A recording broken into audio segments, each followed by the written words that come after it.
hidrogênio verde está no topo da pauta econômica do Ceará. Uma agenda que não é só do Estado, é do mundo inteiro. Mas como o Ceará está se preparando para esse momento? Faltam regulamentações federais. O hidrogênio é verde porque ele é obtido a partir de energia limpa, seja solar ou fotovoltaica, seja eólica, a nossa energia dos ventos. Temos em abundância. A gente vai discutir esse assunto no programa de hoje do Anuário do Ceará.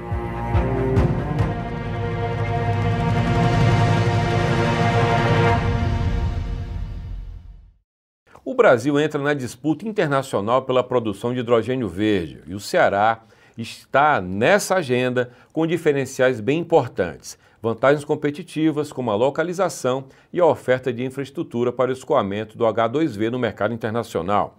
E porque tecnologia precisa de gente, o Senai Ceará passou a ampliar os custos na área para fechar parcerias com multinacionais e também em cooperações internacionais, como o Brasil e a Alemanha, por exemplo. Trabalha, por exemplo, aqui na criação do primeiro centro de excelência em hidrogênio verde do Brasil. Projetos como segurança do trabalho para parques eólicos, manutenção de aerogeradores e reparação de pás eólicas também estão na agenda. E aqui no estúdio eu recebo Isabela Maciel, que é engenheira eletricista e assessora do SESI Senai no Ceará para transição energética e inovações. Isabela, a agenda do hidrogênio verde é uma agenda muito forte hoje no Ceará. Já vem do governo Camilo, continua no governo Elmano, e nós sabemos que não é uma agenda só cearense, é uma agenda mundial. Mas eu pergunto, em que medida, para o Ceará, isso é um assunto com resultado concreto no curto ou no curtíssimo prazo?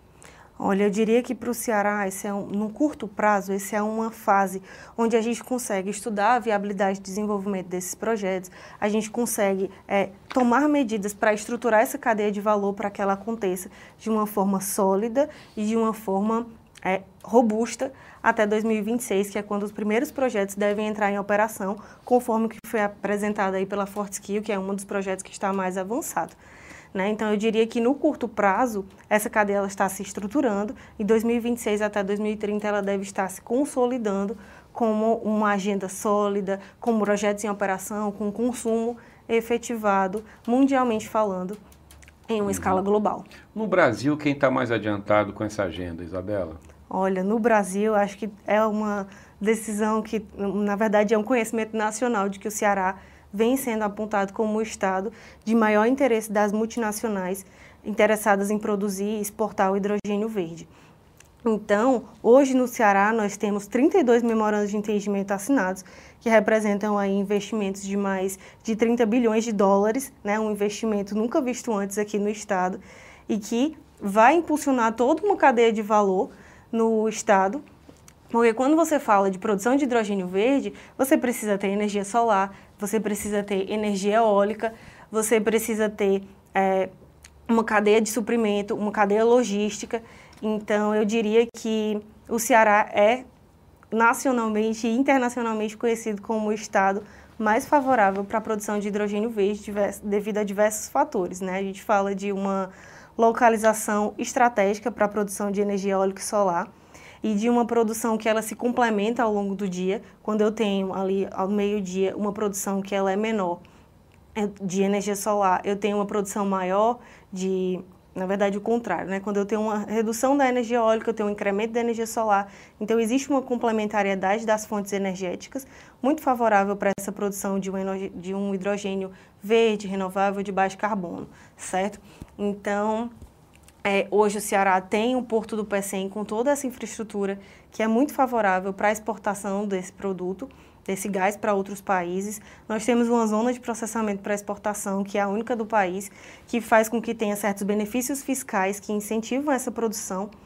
E nós temos também uma estrutura política e econômica muito estruturada, que visa sempre estar aí discutindo, por meio de eventos, por meio de políticas públicas, por meio de licenciamento ambiental, que visam incentivar essa cadeia de valor. Então, hoje o Ceará, eu diria que ele é visto como o melhor lugar do Brasil para produzir hidrogênio verde. E os números estão aí para confirmar o que eu estou dizendo, São 32 empresas até hoje interessadas em desenvolver esses projetos. A gente já tem a planta piloto da EDP em operação, que começou com um projeto de 1,2 megawatt e que tem a previsão de incrementar essa potência nos próximos anos. Nós temos projetos que já estão com uma fase mais avançada, pagando pelo aluguel do terreno lá na ZPE. Então, se uma empresa ela já começa a investir nesse estado, significa, isso é um forte indício de que o projeto vai se concretizar. E hoje nós temos 4 projetos nessa etapa. Então, eu diria que o Ceará é o estado que já começou a receber esses investimentos e que tem tudo para deslanchar aí nos próximos anos e receber esses investimentos nunca vistos antes, né? Trazendo emprego, trazendo renda para todo mundo. Esse é o ponto. Quando a gente fala num produto como hidrogênio verde, eu pergunto a você qual a capacidade que essa fonte de energia, qual a capacidade que essa cadeia de serviços e, enfim, industrial, ela tem no Ceará de hoje, para que ela não seja concentrada em poucas empresas ou apenas para as empresas que, no mais das vezes, são multinacionais. Como é que o cearense vai participar dessa festa, por assim dizer? Olha, eu diria que de diversas formas. A primeira forma delas, eu diria que é o emprego direto para essa produção. Quando a gente fala em produção de hidrogênio verde, a gente precisa das energias renováveis. Então, para você instalar um parque eólico ou um parque solar, você vai precisar de muitas pessoas ali naquela implementação, naquele período de construção. Então, no primeiro momento, eu diria isso. No segundo momento, eu diria na atração dessa cadeia de valor que vem por consequência do hidrogênio verde, né? Então, eu vou ter ali o setor de logística, ele vai ser diretamente impactado, seja com projetos, seja com empresas locais que podem estar fazendo esse transporte. E, num segundo momento, eu diria também nas indústrias que vão estar utilizando esse hidrogênio verde. Então, por exemplo, a ArcelorMittal, que é hoje uma gigante no Porto do Pecém, ela tem a pretensão de utilizar esse hidrogênio para produzir o aço verde. Então, a nossa empresa local, a nossa indústria local, ela passa a utilizar esse hidrogênio, ela passa a modernizar os seus processos, ela passa a se descarbonizar. Então, isso traz muito benefício para a nossa população, seja do ponto de vista ambiental, com a redução de emissão de CO2 de alguns processos, né, o gás carbônico que causa aí o efeito estufa, e seja na forma de emprego e renda, na forma de impostos que essas empresas vão pagar. E eu diria que esse não é um processo que ele está somente na mão das multinacionais. A gente vê a Casa dos Ventos aí já está com um projeto, a Casa dos Ventos é de um cearense, um Arararipe. Então a gente já vê empresas cearenses participando desses processos. E hoje, quando a gente fala em energia eólica e energia solar, nós temos diversas empresas. O setor de energia solar hoje tem muitas empresas de energia solar fazendo esses projetos.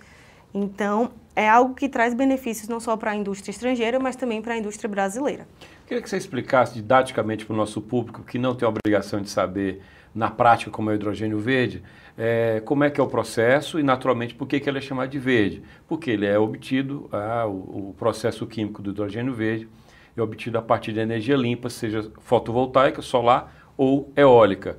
Mas eu queria que você explicasse o processo e considerando, inclusive, que o hidrogênio verde não é a fonte primária da energia. Ele é um processo que precisa de outra energia. Eu queria que você explicasse isso.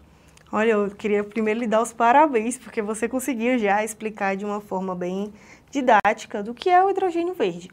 Então, o hidrogênio, ele nada mais é do que uma molécula que está dentro da molécula de água, né? Hoje, a água, ela é H2O, então ela é formada por moléculas de hidrogênio e moléculas de oxigênio.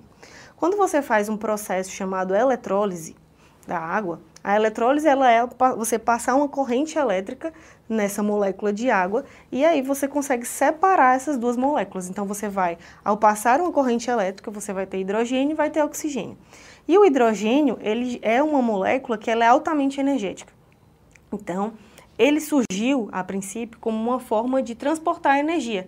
Quando a gente fala em transportar energia eólica ou solar para outros países, como a Alemanha, por exemplo, que fica do outro lado do continente, ou do outro lado do mundo, nós temos o quê? Nós teríamos que fazer isso na forma de baterias. Só que as baterias elas são de lítio, de chumbo, e elas têm uma perda energética muito grande quando a gente armazena por longos períodos.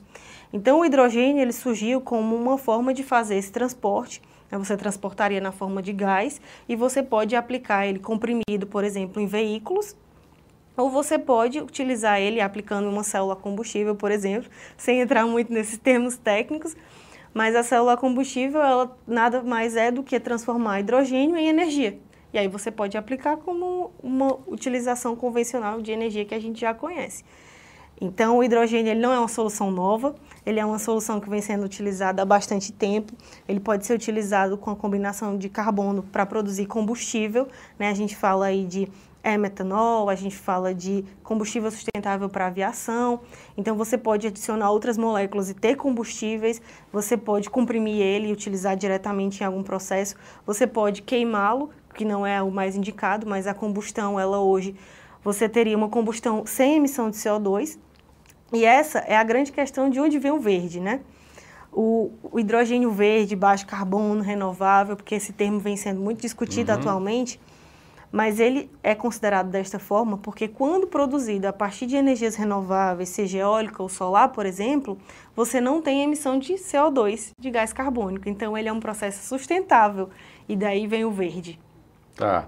E aí é possível que nós tenhamos o hidrogênio não necessariamente verde, tenhamos um quase verde. Existe um estágio anterior e que o mercado aceita também? Hoje existem um arco-íris de cores, né? Considerando essa classificação de verde. Inclusive o cinza. Existe o cinza, existe o azul, o musgo. E essa coloração, ela vem da fonte de energia que está sendo utilizada nesse processo. Então, por exemplo, hoje aqui em Fortaleza, nós temos a fábrica de margarinas que utiliza o hidrogênio num processo de endurecimento da gordura. E nesse processo, eles utilizam o hidrogênio cinza. Por isso que é margarina hidrogenada. Exatamente. Então, é o hidrogênio sendo aplicado para endurecer um produto alimentício, que é uma das aplicações ao setor alimentício. Seria um cliente, portanto? Seria um cliente, hoje eles têm, na verdade eles já usam o hidrogênio, Sim. Só que usam cinza, Tá. né? Claro que as companhias elas tendem a substituir os seus processos por processos de baixo carbono, isso é uma tendência mundial, até porque a Europa ela começa a taxar os produtos que vão sendo produzidos a partir de processos que não são sustentáveis. Então, eu diria que hoje já existe um mercado de hidrogênio, principalmente hidrogênio cinza, obtido a partir da reforma do gás natural. Existe também algumas intenções em relação ao hidrogênio azul, que é o mesmo processo, mas quando você captura o carbono, ou seja, um processo que ele ainda é limpo. E essa coloração ela vai se dando de acordo com a fonte. Quando é biomassa, é musgo, existe aí um arco-íris, mas acho que a gente deve focar nos processos que são renováveis, que são sustentáveis e que não agridem o meio ambiente. No caso do Ceará, o diferencial exatamente é ter vento e ter sol para que ele seja de fato verde. Esse é o ponto, né? Esse é o ponto que é uma grande dádiva do nosso estado. A nossa localização estratégica nos deu esse potencial enorme, que é melhor do que muitos países. E essa costa, né, esse Atlântico, ele também é algo grande diferencial do nosso estado. Para mandar esse hidrogênio para a Europa, eu tenho que colocar amônia no navio, é isso? Porque eu não mando gasificado. É assim que funciona? Olha, existem várias formas de você transportar esse hidrogênio. Você pode comprimi-lo em cilindros e você pode combinar ele na forma de amônia, que a amônia ela seria, na verdade, o NH3, né? Então, é o hidrogênio com nitrogênio. E transportá-lo nessa forma é uma das opções que você poderia colocar em um navio e fazer esse transporte a longa distância. Fazendo esse transporte na forma de hidrogênio comprimido é algo que vem sendo colocado em discussão, porque essa compressão ela é cara, ela traz perdas, porque você pode ter, o hidrogênio é um gás muito leve, então para você fazer um transporte de milhares de milhas náuticas, você teria muitas perdas. Então a forma de amônia é um caminho. Eu não fecharia dizendo que todo o transporte de hidrogênio vai ser feito na forma de amônia, mas essa é uma potencial forma de transportar. E do ponto de vista da segurança, né? A gente viu aquela tragédia lá no Líbano, uma tragédia que eu não lembro exatamente nem qual foi a causa naquele momento, mas queria saber de você qual o risco da gente lidar com essa fonte no Pecém, que é um lugar, enfim, um complexo industrial, mas riscos envolvendo a operação do hidrogênio verde. Olha, o hidrogênio, assim como todos os gases, eles devem ser manuseados com cuidado. E o hidrogênio, particularmente, ele é um gás que tem uma característica muito interessante, quimicamente falando, né? Então, o hidrogênio, ele é um gás incolor, então a gente não consegue ver a olho nu. O GLP que eu uso na cozinha também não, mas você adiciona algo, outro gás para ficar mais seguro. Você adiciona um azulzinho ali para poder ver, né? No caso do hidrogênio, hoje, eu particularmente desconheço alguma forma de colocar a cor nele. Pode ser até que tenha, mas eu particularmente não conheço. Não existe a ideia de um componente verde para ser verde mesmo. Seria interessante, pode até ser uma estratégia de marketing aí. Mas o hidrogênio, ele tem essa característica de ser incolor, então você não consegue ver a olho nu. Ele também é inodoro, então não tem cheiro. E ele é muito leve. Então, o que acontece? Ele sobe... E é inflamável. Ele é inflamável, assim como diversos outros gases. Mas eu não diria que existe um problema em relação à segurança do hidrogênio. Assim como todos os outros gases, é necessário uma avaliação técnica no local que está sendo produzido para que as pessoas saibam lidar com os riscos. Hoje a gente tem diversos sensores que fazem esse monitoramento, né, e que permitem que você tenha segurança para trabalhar com gases. E claro, profissionais habilitados que tenham aí competências técnicas para estarem à frente desse processo e que sigam normas, né? Hoje a gente fala muito da regulamentação do hidrogênio. Então, que é uma agenda urgente para o Brasil, né? É uma agenda importante. Sem regulamentar, o memorando vira só um memorando na memória, né? Ninguém vai investir. E eu acho que o Ceará é um dos estados que vem trabalhando forte nessa agenda. Mas precisa do governo federal nisso, É importante, né? O governo federal ter uma agenda. É importante o governo federal ele incluir na pauta de planejamento energético essa produção, porque quando eu falo em produção de hidrogênio, eu tenho um incremento significativo na produção de energias renováveis. E a gente acabou de ter agora um pequeno apagão no estado, né? Que é fruto de diversas discussões do que está acontecendo com o sistema elétrico, que precisa se preparar e precisa estar adequado para receber essas energias. Então, quando a gente fala em produção de hidrogênio, por exemplo, tendo em vista o caso da EDP, a EDP instalou uma usina de 1 megawatt e para gerar essa energia no processo de eletrólise que eu citei anteriormente, foi necessário instalar uma usina de energia solar de 3 megawatts. Isso significa que a proporção é essa? É 1 para 3? Depende da fonte energética e depende do local. Mas aqui no estado, o primeiro projeto foi feito dessa forma e está muito bem sucedido, está em operação. Então, eu diria que o sistema como um todo vai ter que se preparar para essa produção.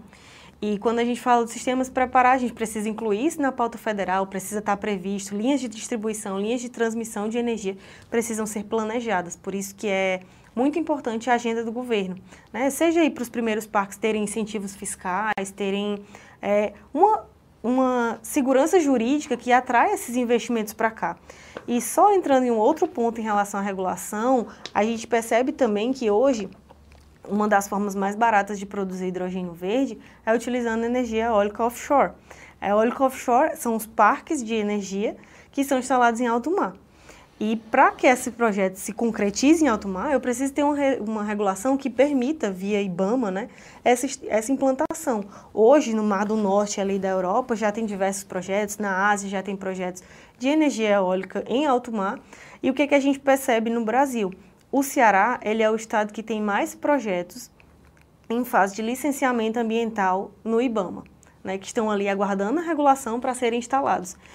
Então, a gente vê sempre que a regulação ela precisa acontecer para que esses projetos se concretizem, né? A gente sabe que hoje existe um potencial enorme aqui no estado, no Brasil ainda, tem muitas áreas para instalação de projetos onshore, mas a grande questão da transição energética é a diversificação de você ter várias fontes gerando energia em locais diferentes, com produções diferentes. Então, a eólica offshore é algo que também precisa acontecer e que está aguardando regulação. Então, a gente chega na mesma questão e eu acredito que essa agora vai ser uma pauta prioritária de todos os governos que estão aí em busca de descarbonizar e ser um exemplo para o mundo inteiro.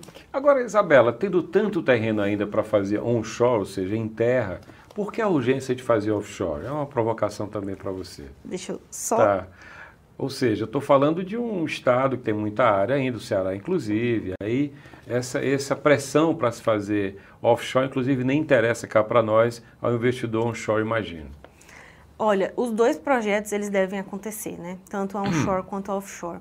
A grande questão é que as offshores, eles são projetos que são um pouco mais eficientes, porque em alto mar você não vai ter barreiras físicas, né? Quando você tem hoje no continente um prédio, por exemplo, numa cidade, por que a gente não tem eólica nas cidades? Porque tem muitos prédios, o vento acaba ficando turbulento e essa produção ela é afetada.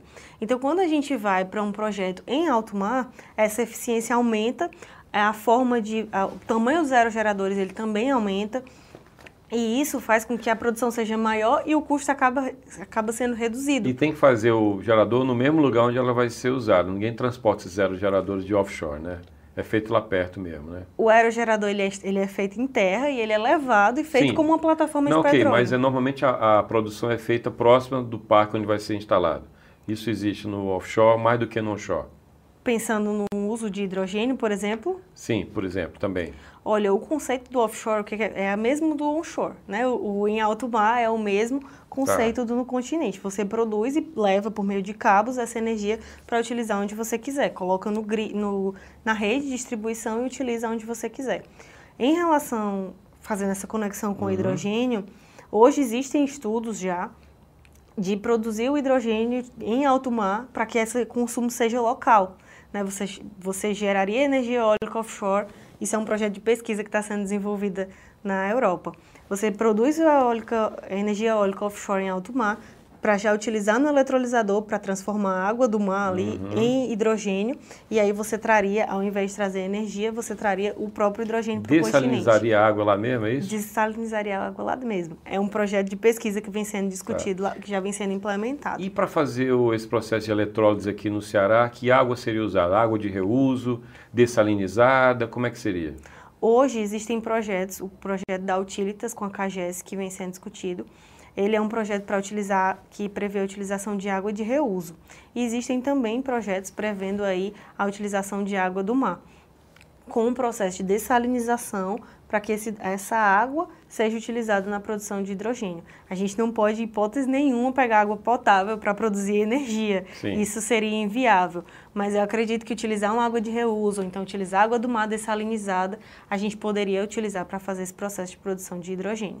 Você teve um evento na Alemanha não há muito tempo, né? Lá em Munique, Intersolar, que chama o evento? Intersolar em Munique, um evento fantástico. O que é que você trouxe lá desse evento e o que é que você vislumbrou a partir dele para o Ceará nessa área? Olha, a gente percebe que o Ceará está muito bem posicionado nesse sentido, né? Ter um projeto piloto é algo que é realmente um diferencial para o Estado. E hoje, o que é que eu percebo? A maioria dos projetos lá fora, eles são projetos pilotos também, né? A gente não vê ainda pouquíssimas plantas em escala comercial que faça aí essa produção, porque o mercado está se desenvolvendo da seguinte forma: vou começar a produzir mais à medida que eu tenha como consumir. Então, são dois mercados que vão crescendo em paralelo. Então, lá na Europa, acho que o projeto mais interessante que eu vi foi realmente um carro movido a hidrogênio, né, que tem uma célula combustível que faz aquela conversão que eu citei anteriormente do hidrogênio em eletricidade. Então, hoje a gente tem o Mirai da Toyota, tem um carro da Hyundai, que me falha a memória agora. Então, vi muitos projetos voltados à mobilidade elétrica, né, utilizando o hidrogênio. Tem até um projeto bem interessante em Colônia, ali naquela parte mais ao norte da Alemanha, que ele prevê a utilização de hidrogênio nos caminhões de coleta de resíduo urbano na cidade. Então, é uma forma de você aplicar diretamente o hidrogênio na mobilidade elétrica, que é um setor que vai crescer bastante. A gente fala na mobilidade elétrica, ela pode ser de energia, puramente, os veículos elétricos carregados na tomada, como a gente chama, né, na infraestrutura de recarga. E a gente vê também o hidrogênio sendo aplicado aí, comprimido em caminhões, como um gás mesmo, como o gás natural que você falou anteriormente. São duas tecnologias e aplicações que vêm sendo discutidas bastante. E nós vemos também um interesse muito forte na produção do combustível sustentável, que aí eu não teria o hidrogênio puro, mas sim o hidrogênio combinado na forma de um hidrogênio carbono, né, um hidrocarboneto, que seria o termo técnico, e o SAF, que é o combustível sustentável para a aviação, ele é um mercado que vem se desenvolvendo de uma forma acelerada, porque hoje você comprar gasolina é um preço, você comprar o diesel já é mais caro. Então, quando a gente fala de combustível para a aviação, que seria o querosene para a aviação, ele é bem mais caro.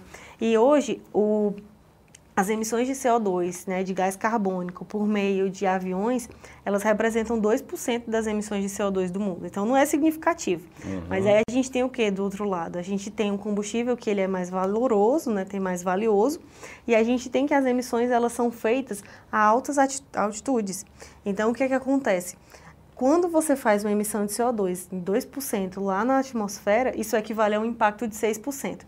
Então, o mercado de SAF, né, de combustível sustentável, ele vem crescendo também esse interesse das companhias aéreas por ser um combustível mais nobre e por ser um combustível que representa um efeito um pouco maior. Então, na mobilidade é um setor que vem ganhando destaque, mais indústrias de aço, que tem a utilização de hidrogênio como aço verde, também já começam ali a ter alguns projetos em escala menor. A gente está falando do ponto de vista da engenharia, enfim, da parte técnica, mas me parece que o humano é que baliza o ritmo disso tudo. Eu imagino que essa urgência do mundo em relação a mudar as matrizes diz respeito a uma consciência maior das pessoas em relação às questões ambientais. Eu estou falando de selos de ESG que as empresas perseguem, esse reconhecimento público, novas gerações mais exigentes. Você diria que o ciclo deve ser muito mais rápido, a gente vai chegar muito mais rápido ao hidrogênio verde como combustível mais usual